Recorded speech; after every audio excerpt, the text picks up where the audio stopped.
Funny hat night. Horror, matey. What do you say, Brad? I don't know. What do Chiefs say? What did Chief say? What do chefs say? I don't know, bro. All right. They say, oh, this is spicy meatball. There you go. Yeah. Yeah. You seen the TikToks where you're like, Not on TikTok, not on Twitter, not on Instagram either.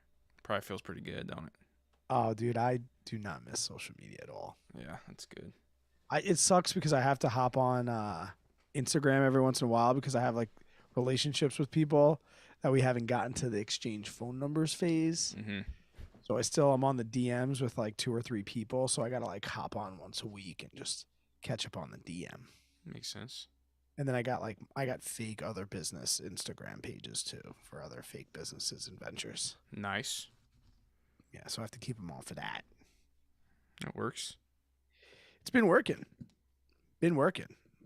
Luciano came right into the chat, blasting out questions. I love it. Who did? Luciano. Oh, yeah. Scroll to the top. I got brown water tonight. You drinking? I'm not. You're in a funk today, man. I've been busy today, dude. Last couple days.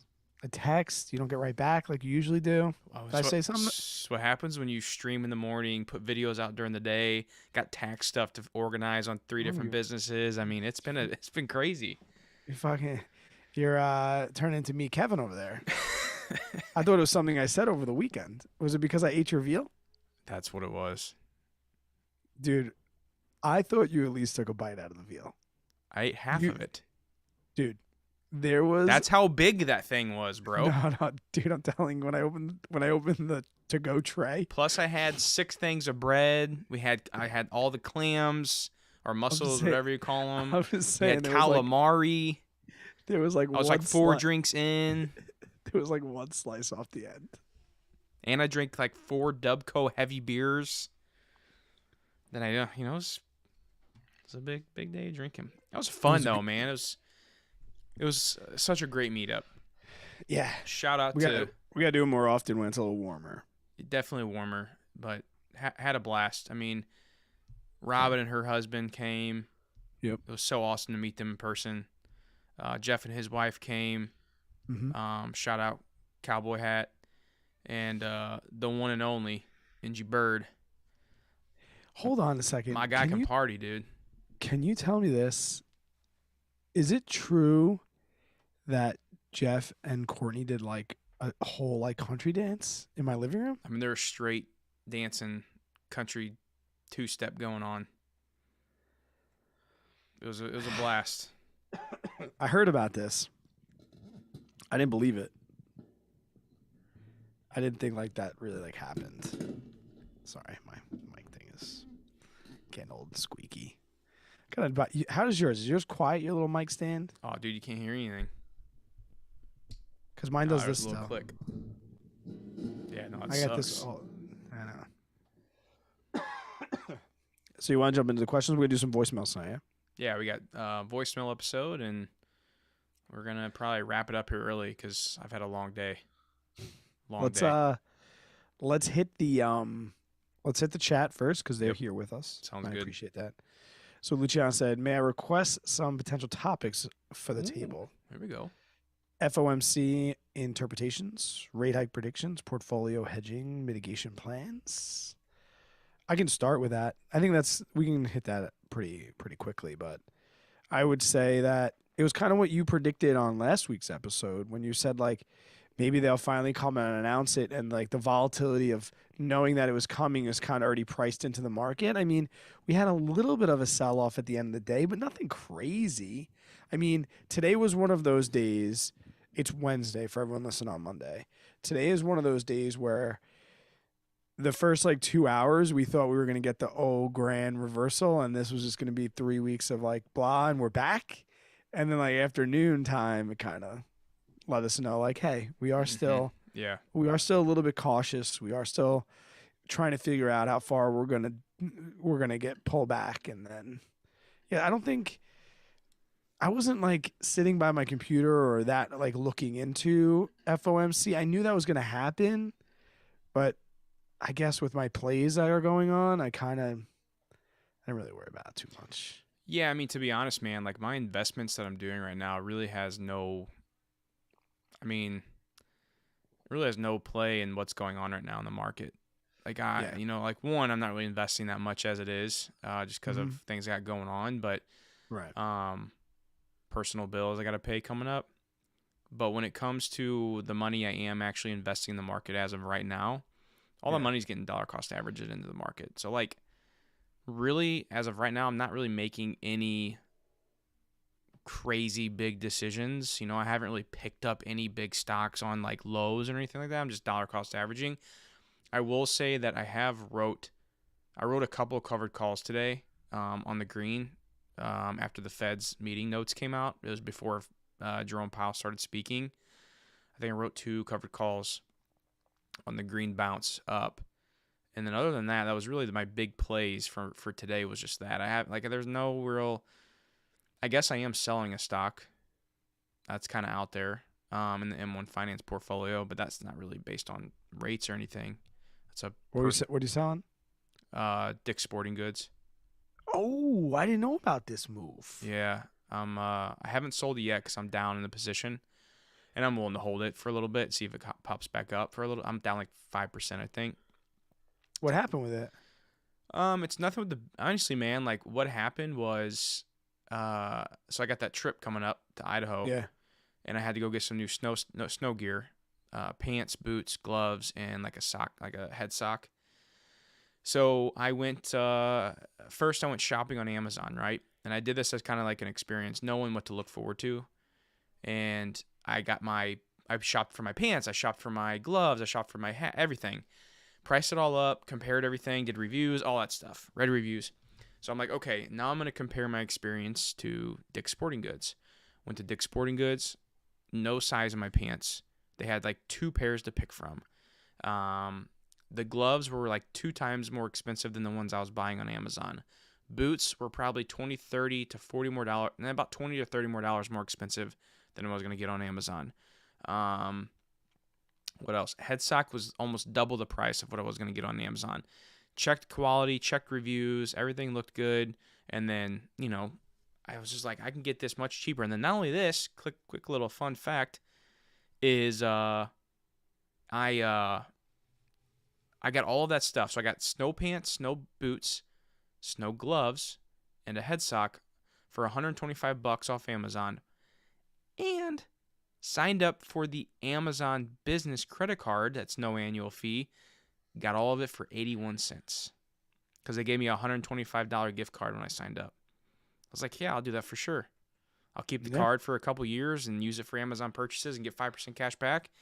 And then if I want to get rid of it a year or two down the road, I got $125 worth of snow gear for free.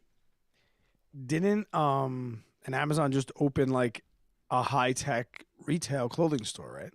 I heard this in the news. I don't know about that. I haven't heard that.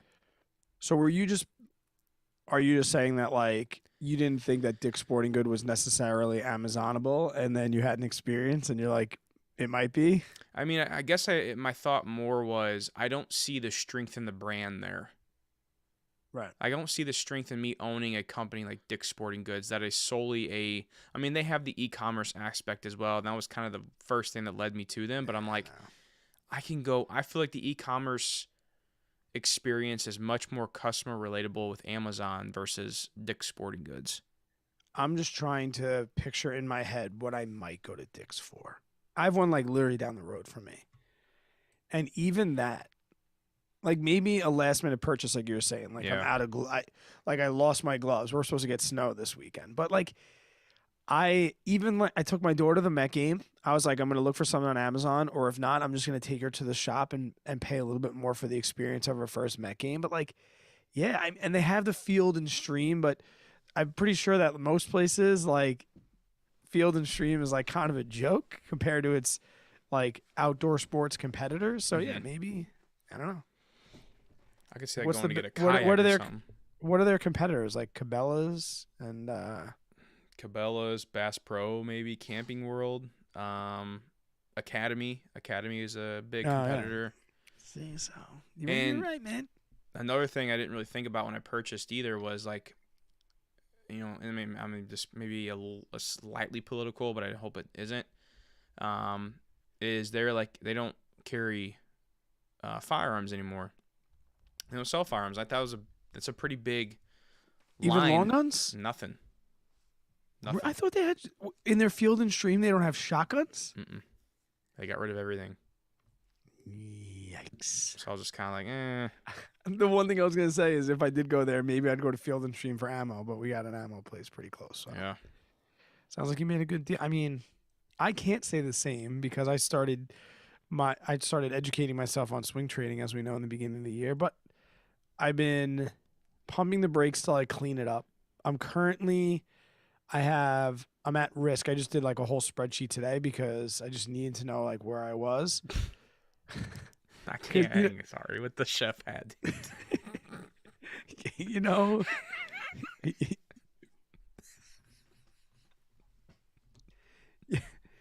you know, like when you know it's bad, but you don't want to look, and then you're like, all right, maybe it's not that bad. I Mm-hmm. figured it out that like in my trading portfolio, I have right now its current value is like $32,000.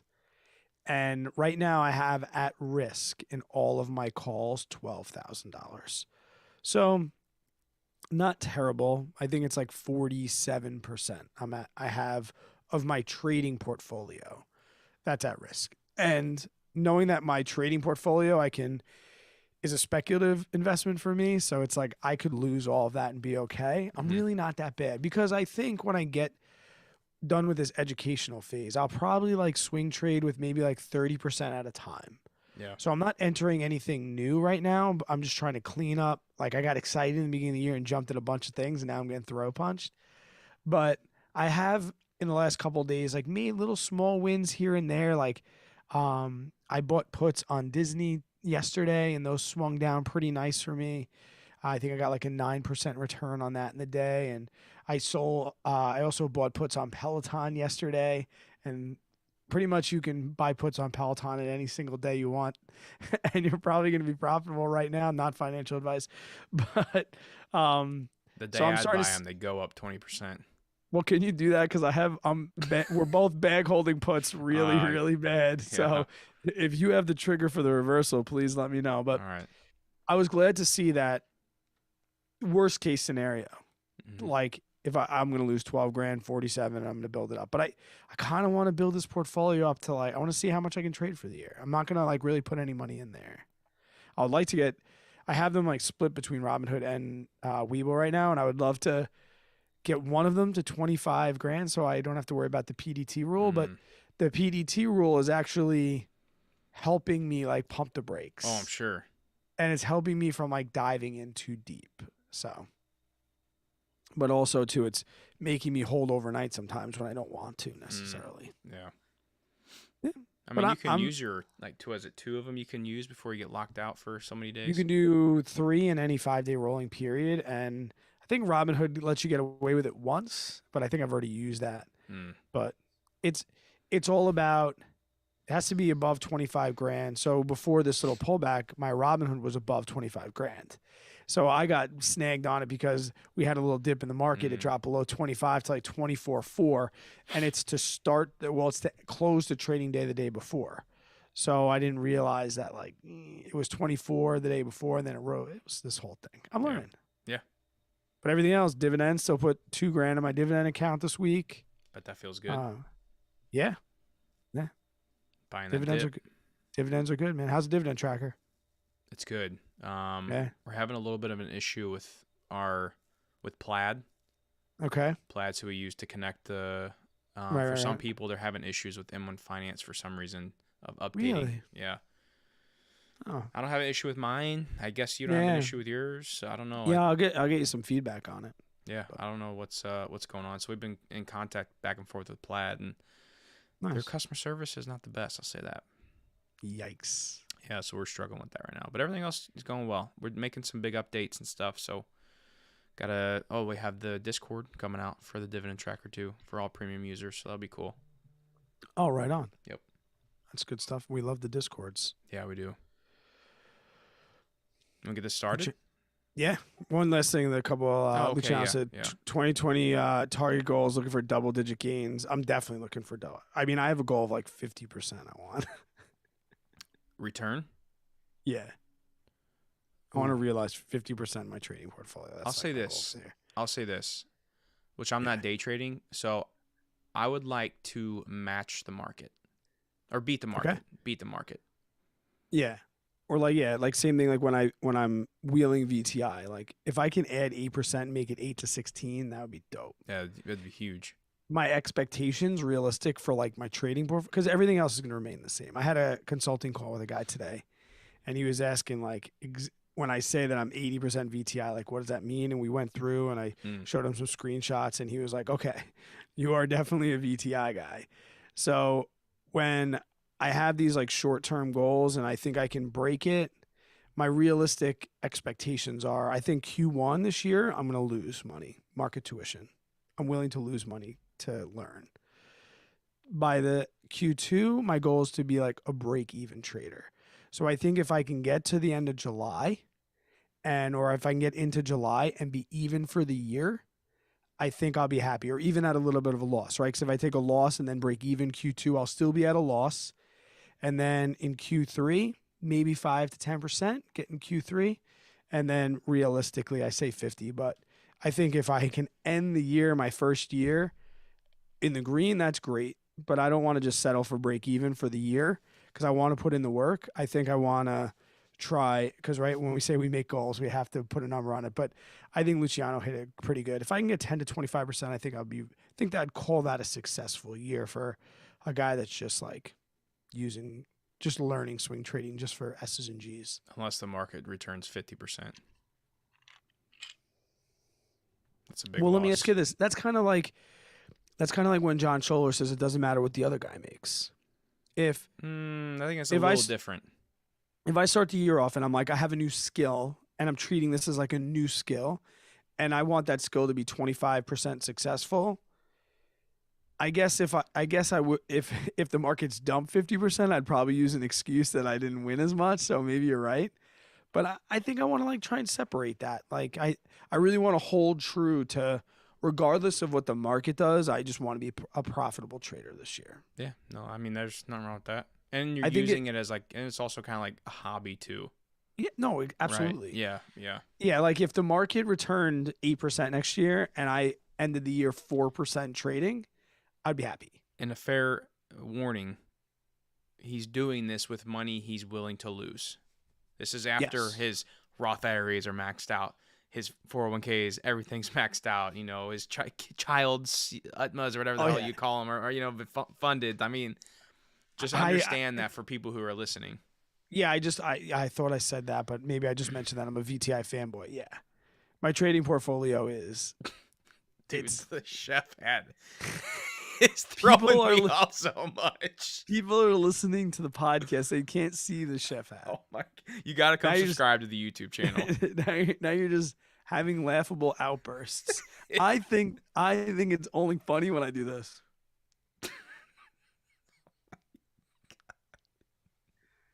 It's a funny looking hat. It's mostly because all the other filters they're like kind of proportionate to your head. But like this one, just it's a little hat. It's a little hat under my head. I don't know what accent I'm trying to do. Josh said I'm the tattooed chef. Yes, I am. Tattooed chef. I gotta get some more whiskey. Here. All right. Well, while you're doing that, I'm gonna hop into these voicemails. We got 2 we're doing today. Both great questions. Brad, I don't think you've listened to them yet, so you'll get to hear them live on the podcast. They're pretty nothing too crazy, but both very good questions that I think a lot of people think about. One of them's kind of like with the FI question, and the other one actually comes from Robin, a loyal listener. So thank you, Robin. Let's get this first one started. The first one comes from Mickey.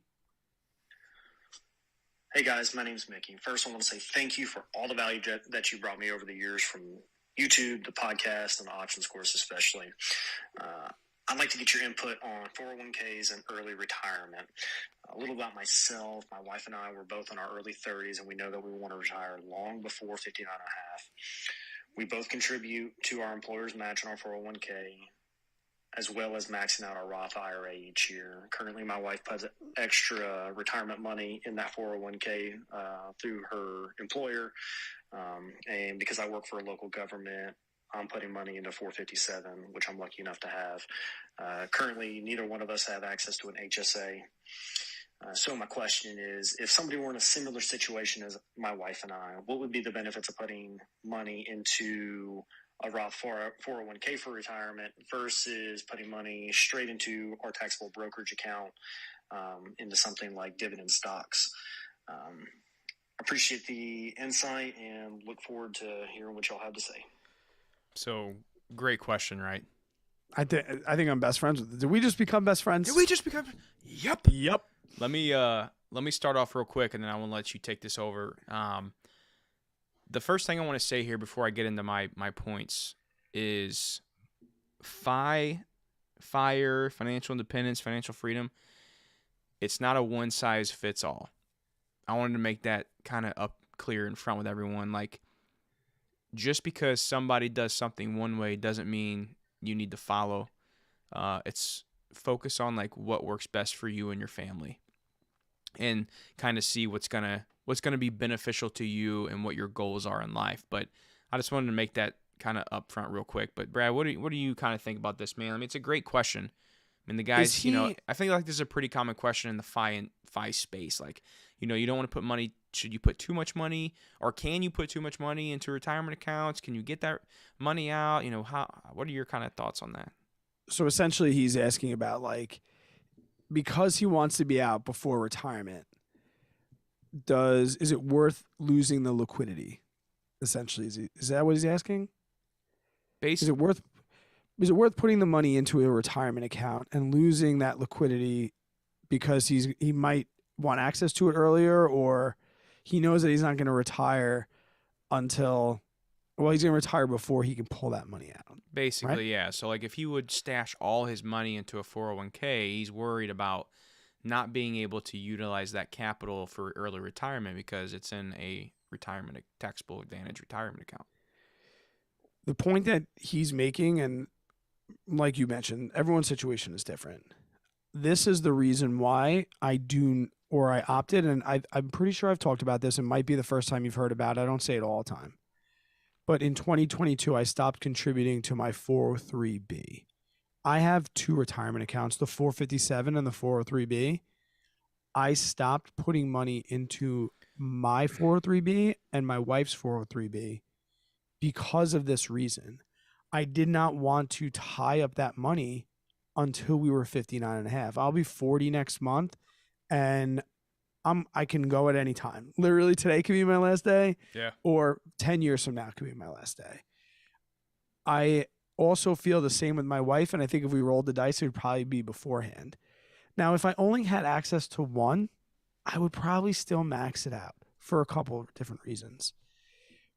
If you're at the point where you're maxing out your 457, your 403B, and your 401k, that's probably not every single penny that you have to invest. So you're probably investing in other things like the Roth or a taxable brokerage account or dividends.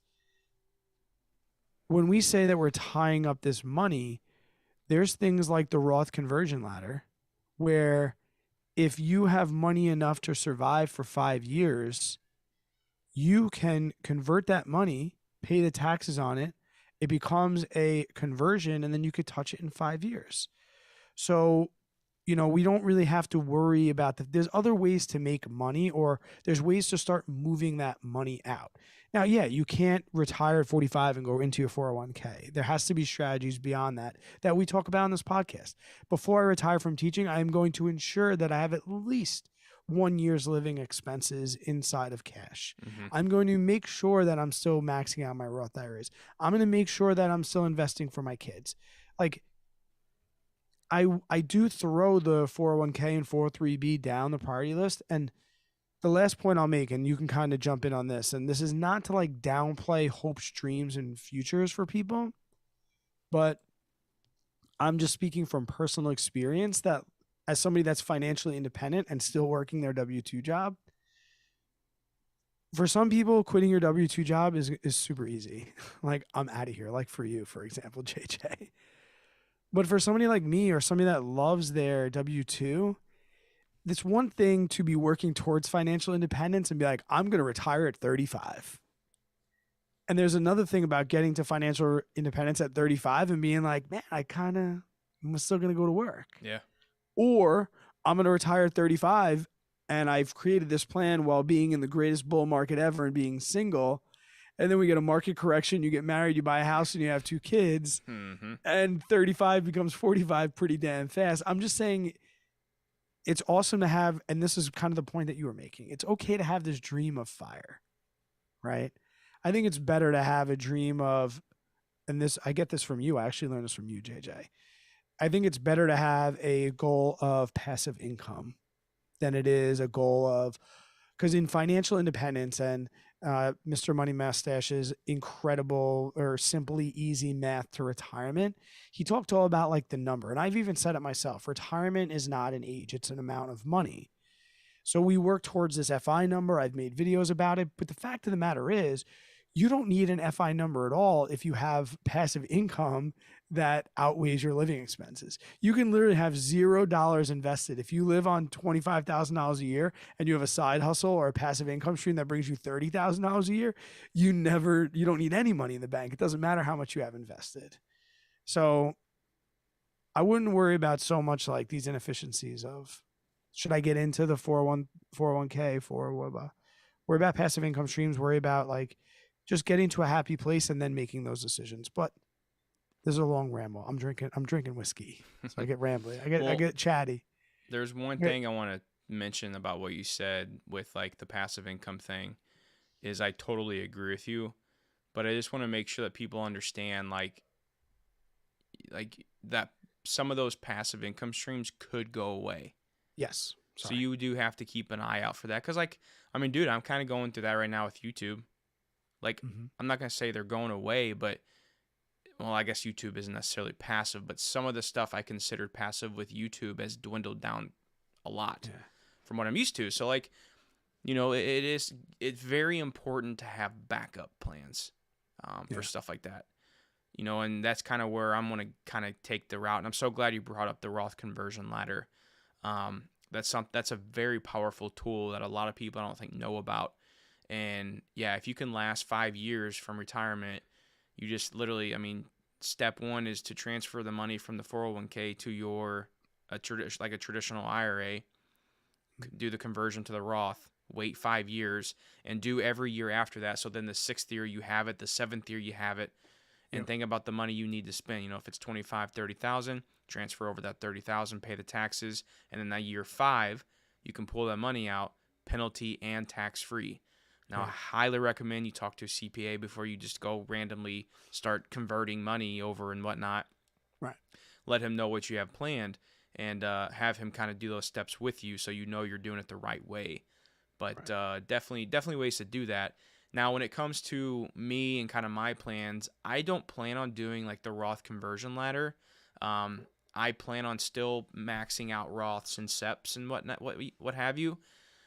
But for me, is I'm still trying to focus on also building up passive income streams through investments that I'm able to access right away. It's cash flow that I'm getting now. So that's my rental properties. That's, you know, other investments I may make. That's my dividend stocks. That's, you know, dividend ETFs in a taxable brokerage account, like things of that nature. Like for this board right here that you guys can see kind of in the corner of my screen if you guys are watching on YouTube. One of my goals says $3,000 in annual income for 2022 and then $2,000 in monthly rental net cash flow in 2022. Both of those are big, lofty goals. And as of right now, based on my income, I'm not even getting anywhere close to that. But, you know, it's something to work towards. And that's kind of the way I think of things. Like, I think of things as like, what is my goal towards cash flow this year? And if you have no cash flow coming in, have $100 be your goal. Figure out a way to earn $100 through an investment, a dividend stock, a small little bitty business you may have created, a little side hustle, fund lending money, whatever it is, lending money for whatever it can be. Figure out a way to earn $100 and get the ball rolling, or figure $10, and then 100, and then 200, and then 1,000, and then 2,000, and then 3,000. Because trust me, when you start small, and we've talked about this before, and you get that first win, and it feels good, you want that feeling again. It's just you crave more of it. So it's literally like a freaking drug, man. So it is, man. That you can taste that freedom coming, and when you see that coming, it just gets you more hyped. But I kind of rambled on there too. But it's really, it comes down to, man, like for me, I do think it is important to at least get that match, for the company match, to get the free money going in there. I also do think it is, if you can max out your Roth, I would, just because the power of the Roth IRAs.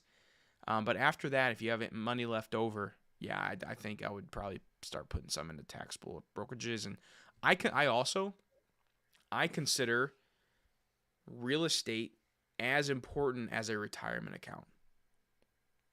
I would probably say I consider real estate if I had to pick between like putting money into my SEP versus a real estate property, I'm probably taking the real estate property. I can't speak intelligently on that. So yeah. I mean, I will say the only other thing I was thinking was the tax benefits. I do think there's, as far as using it as a tax deferred vehicle, I like the 403B for that. And for me, also weighing in the 403B and the 457, like, it wasn't going to change the cards too much for me. But you figure if you're at a 25% tax bracket, every dollar that you take out, you're saving 25 cents that you can put to work right now too. So, I mean, if you're using that tax savings and you're going on vacation or you're spending like an idiot, but if you're saying, all right, instead of getting all of this and putting it in a taxable account, I'm going to defer some, then I'm going to use the money I should have paid to make taxes, and then I'm going to compound that over time. Like I said, but I mean, we're nickel and diming there. I think the end of the day is, if you don't think you should be all in, or if you're worried about liquidity, definitely build up a base of liquidity first, that that's going to be like your primary nut to go for. And then worst comes to worst, you can hit the 401k later. I think that's kind of where I'm at. Yeah. And that 457 is huge. Yeah. It's definitely a big bonus. I want to get on a question Ben said. I have a decision to make now. My company now allows in a plan 401k conversions. Do it and pay the tax, or leave the company contributions. My contributions are Roth. That's interesting. In plan conversions. I guess I'm not following here. So like, he can do, so when you have a 401k, and Aaron, why don't you just explain what you mean? Because I have 403Bs, so I'm not sure if they're different, but you can do conversions from your standard 401k into your Roth IRA inside, like, because not all companies and 401k plans had Roths to begin with. So now I think this is what he means, and he can stop me if I'm wrong. He now has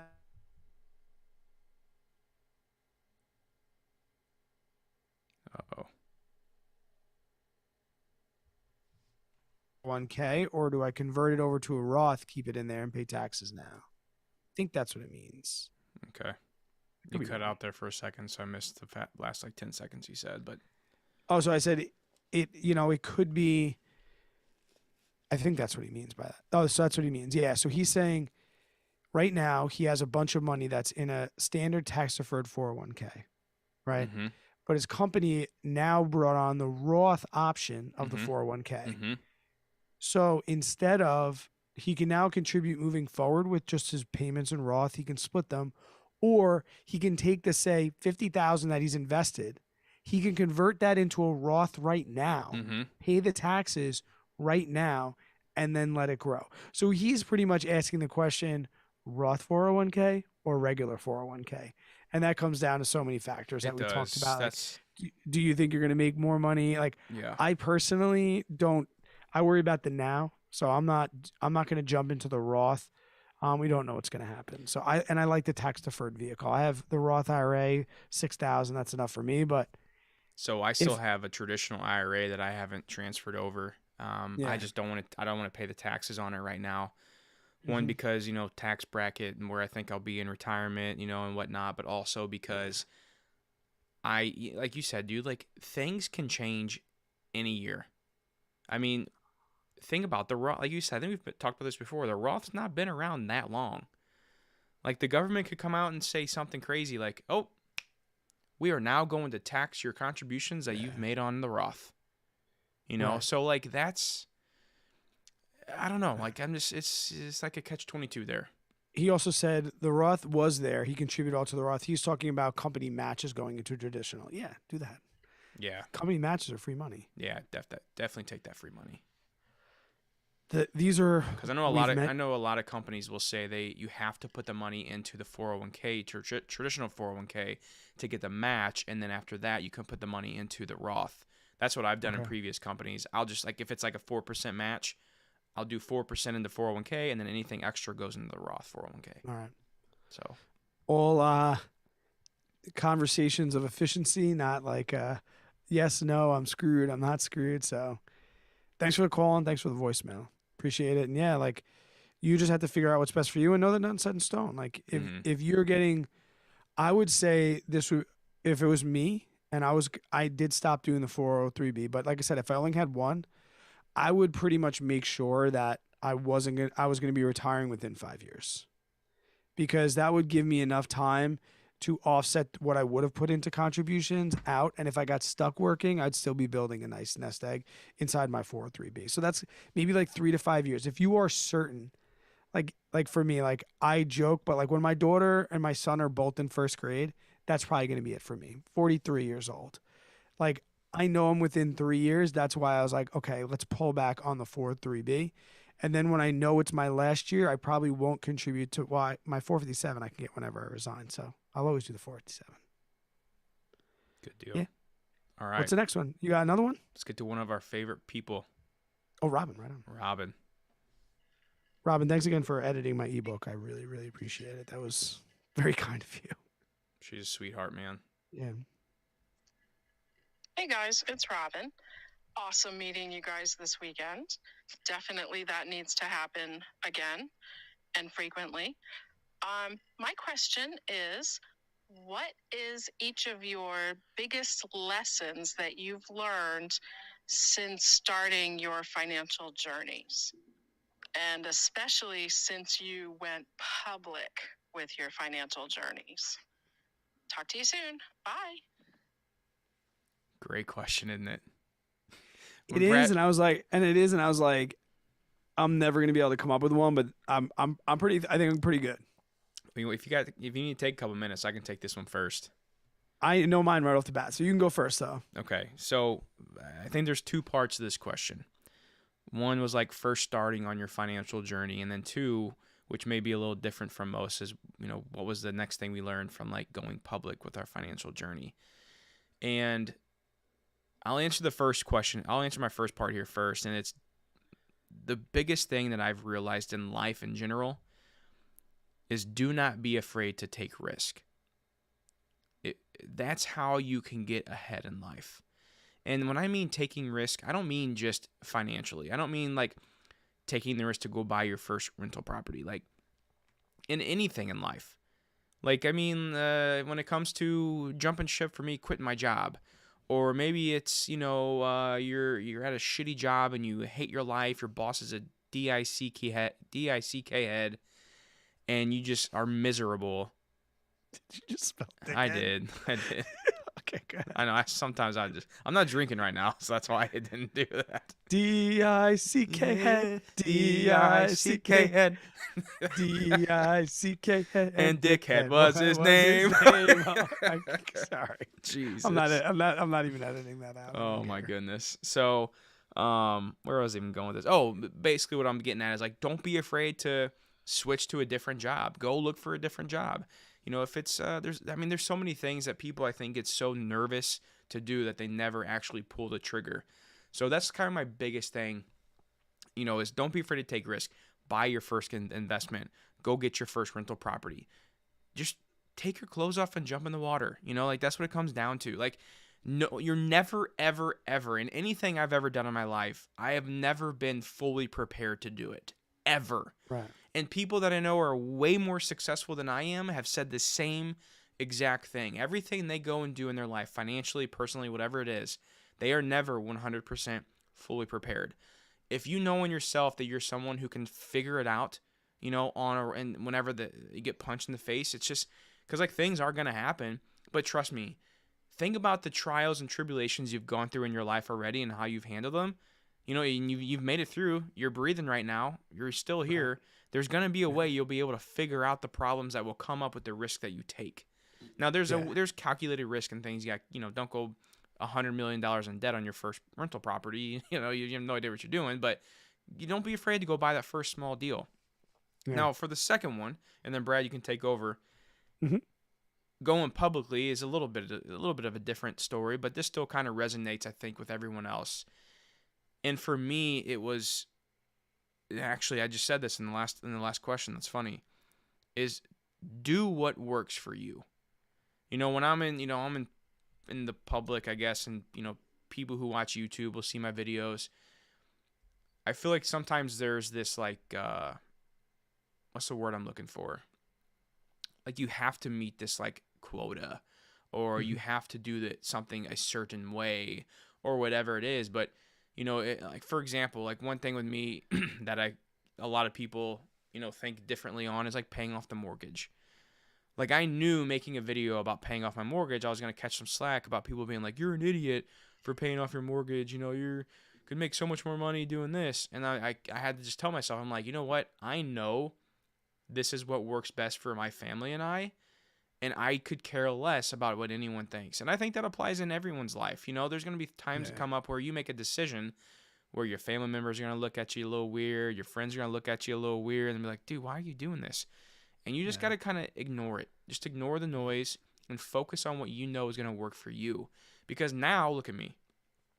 YouTube's, not performing nearly as well as it used to. The stock market is, not performing very well at all.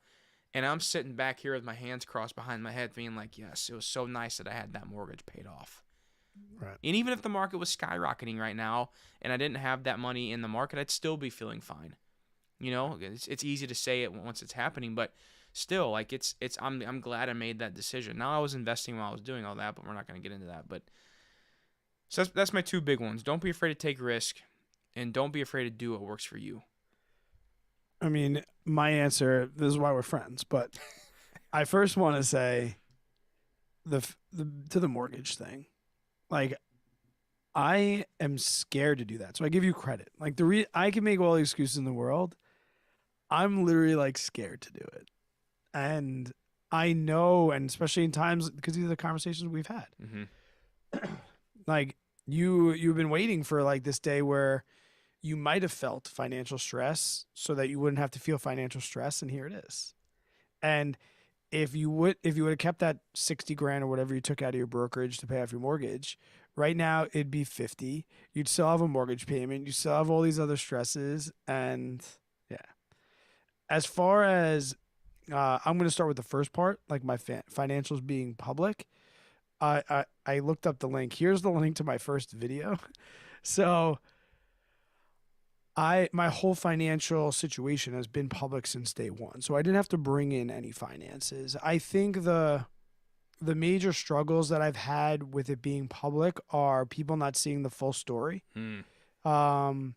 People getting snippets here and there of financial things you do and making judgments on you because they only saw that small piece.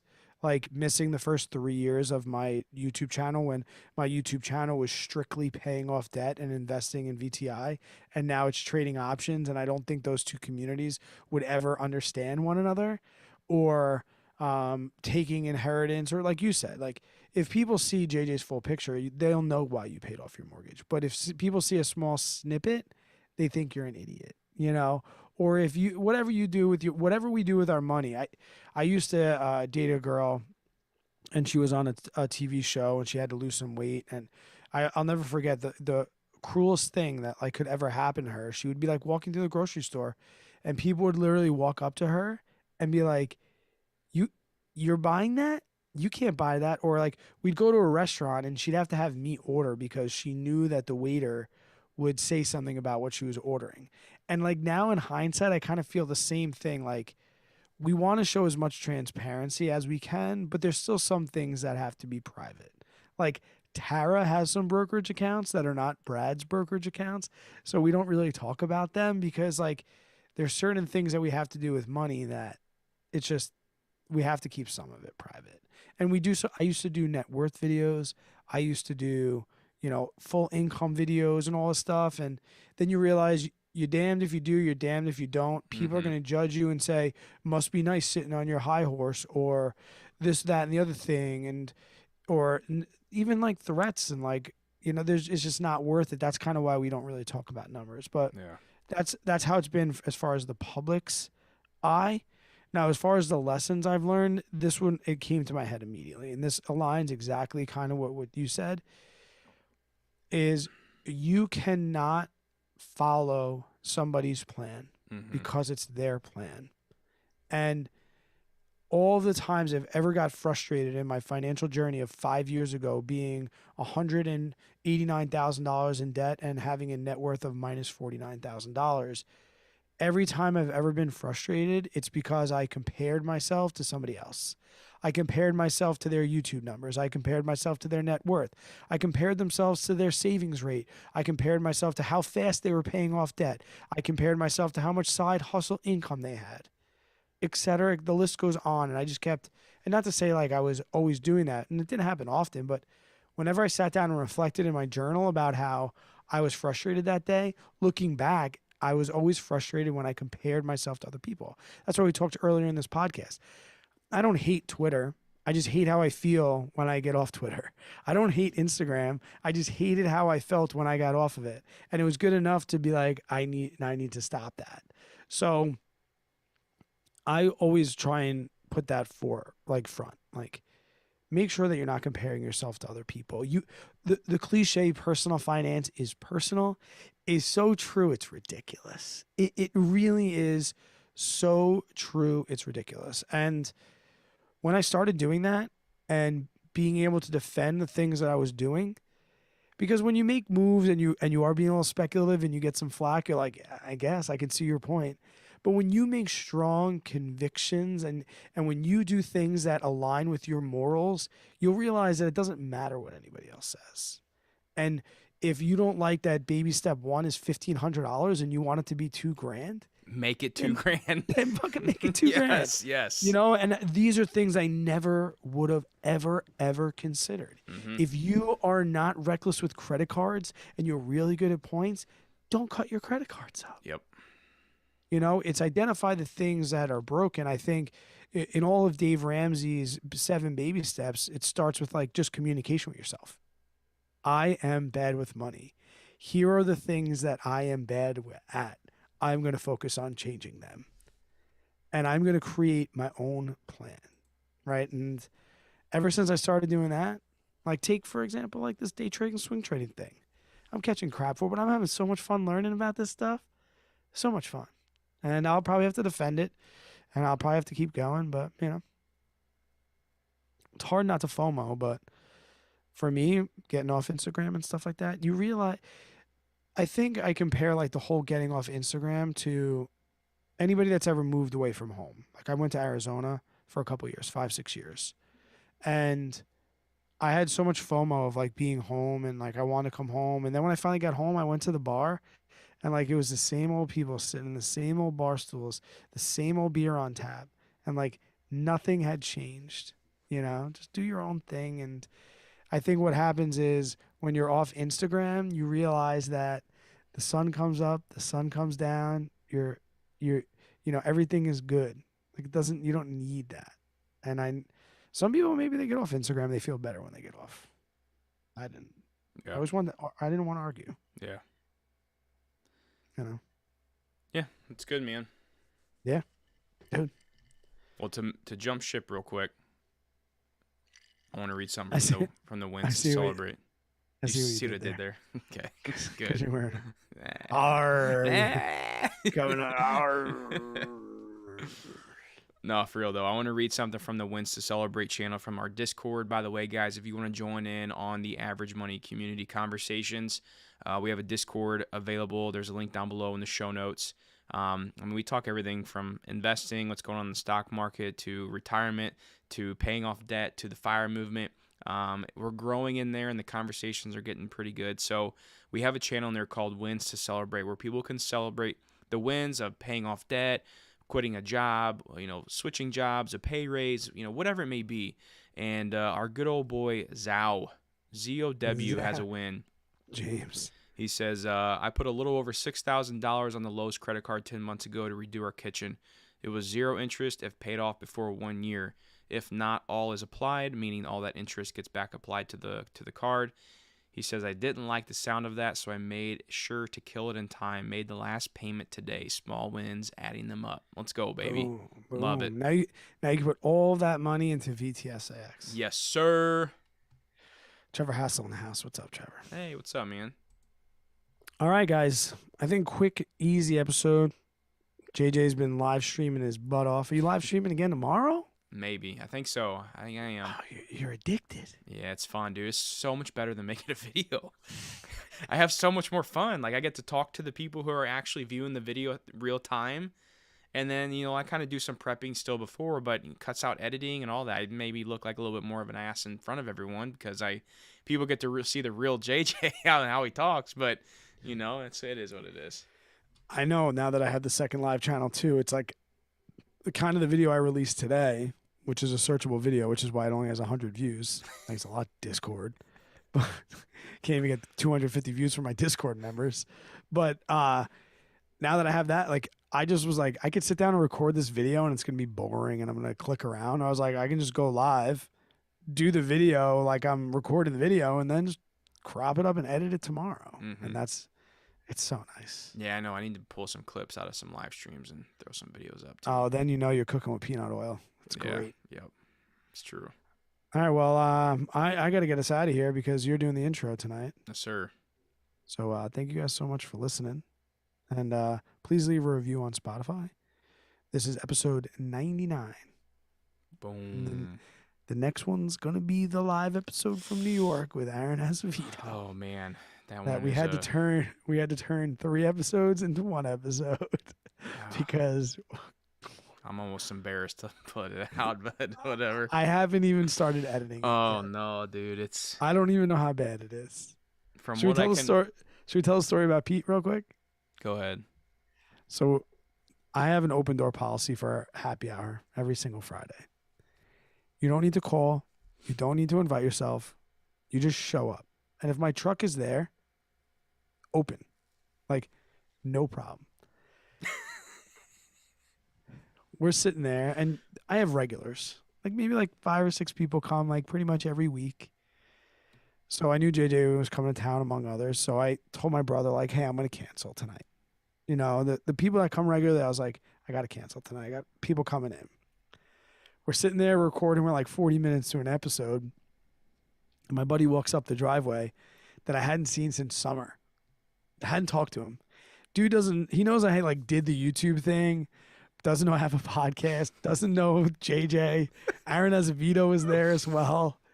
And open door policy, he just walked in the door like he owned the place, a couple of beers in his hand, comes around the corner and sees us all at my living room table.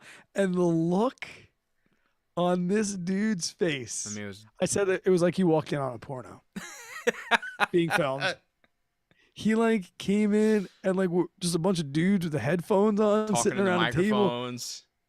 2 people he doesn't know. Where are my wife? Where are my kids? Where's the happy hour party? There's no music going on. It was so man. So you'll have to hear that next week. And I think we actually asked him a question and got his voice on there. Yeah, he did hop on. That was funny. But we're like, I guess we should end this episode. Yikes. Aaron says, and I tried doing the intro like 3 times, and then Brad made JJ do it. Aaron, I will leave. There's going to be a blooper section. Oh, my goodness. I'm going to leave. I think while I'm editing it, I'm just going to pull clips, and I'm just going to make like a clip folder, and then I'm going to make the whole clip folder either, depending on how many bloopers we have. I'm either gonna make it at the end of the episode or I'm gonna do a completely separate bloopers episode because Oh, man. I have a feeling we have at least 30 minutes of bloopers. Easy. Man, How many times? How many times were we like, "Are we gonna start this podcast?" And then somebody else was like, "We're in the podcast, dude."